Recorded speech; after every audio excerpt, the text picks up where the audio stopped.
வணக்கம். சினுவா அச்சிபேயின் things fall abort நாவல்ல இருந்து ஒரு முக்கியமான கட்டத்தை, அதாவது 17வது அத்தியாயத்தை இன்னைக்கு கொஞ்சம் ஆழமாக பார்ப்போம். ஆமா, இது மப்பாண்டா கிராமத்துக்குள்ள கிறிஸ்தவ மிஷனரிகள் வர அந்த ஒரு பகுதி. ஆமா, அந்த அத்தியாயத்துல நடக்கிற முக்கிய நிகழ்வுகளை வச்சு தான் பேச போறோம். களம் மப்பாண்டா கிராமம். நம்ம நோக்கம் சும்மா கதை சொல்றதில்ல. அந்த மிஷனரிகள் வந்தப்போ என்ன ஆச்சு, ஊர் மக்கள் எப்படி எதிர்வினை ஆற்றினாங்க, முக்கியமா ஒகோன்குவோட மகன் நோயே வாழ்க்கையில இது என்ன தாக்கத்தை ஏற்படுத்துச்சுன்னு பாக்குறது தான். சரி, ஒரு புது நம்பிக்கை எப்படி வருது, அங்க ஏற்கனவே இருக்கிற நம்பிக்கையோட அது எப்படி மோதுது, இத பார்க்கலாம். கரெக்ட். முதல்ல அவங்க சர்ச் கட்ட இடம் கேக்குறாங்க. ஆமா, அங்க ராஜாக்கள்லாம் இல்ல. அதனால ஊர் பெரியவங்க மூப்பர்கள் கிட்ட போறாங்க. ஆனா மூப்பர்களுக்கு இவங்கள அவ்வளவா பிடிக்கல. இவங்க நோக்கம் என்னன்னு சரியா புரியல. ஒரு சந்தேக பார்வை இருக்கு இல்லையா? நிச்சயமா. அதனால அவங்க ஒரு தந்திரம் பண்றாங்க. ஊரோட ஒதுக்குப்புறமா இருக்கிற எல்லாரும் பயப்படுற அந்த தீய காட்டை கொடுக்கறாங்க. அந்த தீய காடுன்னா சும்மா இல்லையே.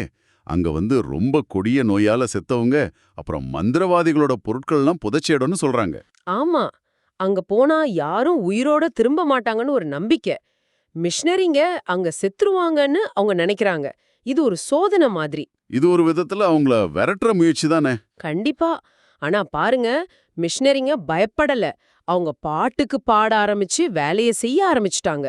இதுவே ஒரு ஆச்சரியம். 4 நாள்ல செத்துருவாங்கன்னு பார்த்தா 4 நாள் ஆச்சு, 7 நாள் ஆச்சு, ஒன்னும் ஆகல. கடைசில 28 நாள் கழிச்சும் அவங்க நல்லா இருக்காங்க. ஆமா, இது ஊர் மக்களுக்கு பெரிய அதிர்ச்சி. எப்படி இவங்க பொழைச்சாங்க? இவங்க கடவுள் அவ்வளோ சக்தி வாய்ந்தவரா, இல்ல வெள்ளக்காரனோட கண்ணாடியா? ஆமா, அந்த கண்ணாடிய வச்சு பேயோட பேசுறான்னு ஒரு வதந்தி கூட கிளம்புது இல்லையா? கிளம்புது. இந்த பிழைப்பு அந்த புது மதத்துக்கு ஒரு விதமான மரியாதையையும் பயத்தையும் உண்டு பண்ணுது. முதல் மாற்றம் இங்கதான் ஆரம்பிக்குது. இந்த சூழல்ல தான் நோயேவுக்கு ஆர்வம் வருது. அவனுக்குள்ள ஏற்கனவே அப்பா மேல ஒரு இது இருக்கு. ஆமா, அந்த கடுமையான பாரம்பரிய முறைகள் மேல ஒரு அதிருப்தி. இந்த புது மதத்தோட பாடல்கள், அந்த கவிதை மாதிரி இருக்கிற விஷயங்கள் அவனை இழுக்குது. ஆனா அப்பாவுக்கு பயந்து ரகசியமாதான் கேக்குறான். அதே நேரத்துல திரு கியாகா தலைமையில ஒரு சின்ன சர்ச் உருவாகுது. கொஞ்சம் கொஞ்சமா ஆளுங்க சேர ஆரம்பிக்கிறாங்க. ஓஹோ, யார் முதல்ல சேர்றாங்க? அதுல முக்கியமா நெக்கியான் ஒரு பெண். அவ முன்னாடி இரட்டை குழந்தை பெத்ததால வழக்கப்படி அதை கொன்னுட்டாங்க. அதனால சொந்த குடும்பமே அவளை ஒதுக்கி வச்சிருந்துச்சு. பாவம்தான். அவளுக்கு இந்த சர்ச் ஒரு ஆதரவு மாதிரி, ஒரு புது இடம் மாதிரி தெரியுது. விளிம்பு நிலையில இருக்கிறவங்க முதல்ல ஈர்க்கப்படுறாங்கன்னு இது காட்டுது. இது ஒரு பக்கம் நடந்துட்டு இருக்கு. ஆனா இன்னொரு பக்கம் ஒகோங்க்வோவுக்கு விஷயம் தெரிய வருது. ஆமா, அவனோட சொந்தக்காரன் அமிக்கு நோயேவை கிறிஸ்தவங்களோட பாத்துடுறான். நேரா ஒகோங்கோ கிட்ட சொல்றான். அப்புறம் என்னாச்சு கேட்கணுமா? ஒகோங்கோவுக்கு பயங்கர கோவம். வீட்டுக்கு வந்த நோயேவை அடி பின்னி எடுக்கிறான். அடேப்பா!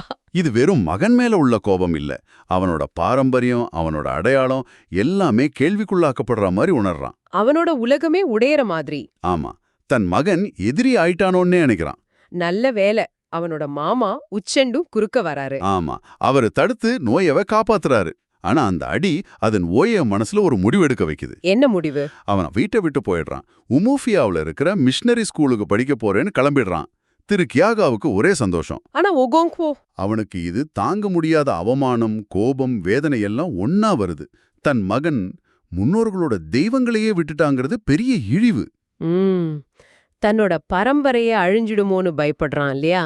ஆமா, தன்னை ஒரு கர்ஜிக்கிற சுடர்னு நினைக்கிறவன் எப்படி தனக்கு இப்படி குளிர்ந்த சக்தியற்ற சாம்பல் மாதிரி ஒரு பையன் பிறந்தான்னு புலம்புறான். அவனுக்கு ஓயே அவனோட அப்பாவானா உனோக்கா மாதிரி தெரியறான். அந்த மென்மை, பாட்டு கேக்குறது, இதெல்லாம் பலவீனமா தெரியுது. சரியா சொன்னீங்க. உயிருள்ள நெருப்பு குளிர்ந்த பயனற்ற சாம்பலையே உருவாக்கும்னு அவன் சொல்றது அவனோட கையலாகாத்தனத்தையும் இந்த மாற்றத்தை ஏத்துக்க முடியாத அவனோட பிடிவாதத்தையும் காட்டுது. அவனால அதை தடுக்க முடியல. இந்த அத்தியாயம் 2 நம்பிக்கைகள், 2 உலகப் பார்வைகள் மோதும்போது தனிப்பட்ட அளவுலயும் சரி, சமூக அளவுலயும் சரி என்னென்ன விளைவுகள் வரும்னு ரொம்ப தெளிவா காட்டுது. அந்த தீய காட்டுல சர்ச் நின்னது ஒரு சின்ன வெற்றி தான் மிஷனரிகளுக்கு. ஆனா ஓயே போனது. அது ஒரு பெரிய விரிசலோட ஆரம்பம். அப்போ இந்த அத்தியாயத்திலிருந்து நம்ம என்ன புரிஞ்சுக்கலாம்? மிஷனரிகள் மெதுவா ஆனா உறுதியா வராங்க. ஆமா, ஆனா அது பாரம்பரிய சமுதாயத்தோட அடிப்படையே ஆட்டி பாக்குது. குடும்ப உறவுகள் உடையுது, ஒகோங்கோ நியோயே உறவு மாதிரி. சமூகத்துல ஒரு புது அதிகார மையம் உருவாகுது. அது பழைய கட்டமைப்புகளுக்கு ஒரு சவாலா இருக்கு. நிச்சயமா. ஒகோங்கோவோட கோபமும் விரக்தியும் இந்த மாற்றத்தை எதிர்த்து நிக்கிற அந்த பழைய உலகத்தோட குரல் மாதிரி தான் கேக்குது. கடைசியா நீங்க யோசிக்கிறதுக்கு ஒரு விஷயம். ஒரு சமூகத்தோட ஆழமா வேரூனின நம்பிக்கைகள் ஒரு புது நம்பிக்கையோட மோதும்போது என்ன ஆகும்? நோயேவுக்கு எது விடுதலையா தெரியுதோ அது ஒகோங்கோவுக்கு துரோகமா அழிவா தெரியுது. இந்த ரெண்டு பார்வையும் எப்படி ஒரே சமூகத்துக்குள்ள இருக்க முடியும்? இந்த அத்தியாயத்துல வர்ற இந்த சின்ன விரிசல் பின்னால எப்படி ஒரு பெரிய பிளவா மாறும்னு நீங்க யோசிச்சு பார்க்கலாம்.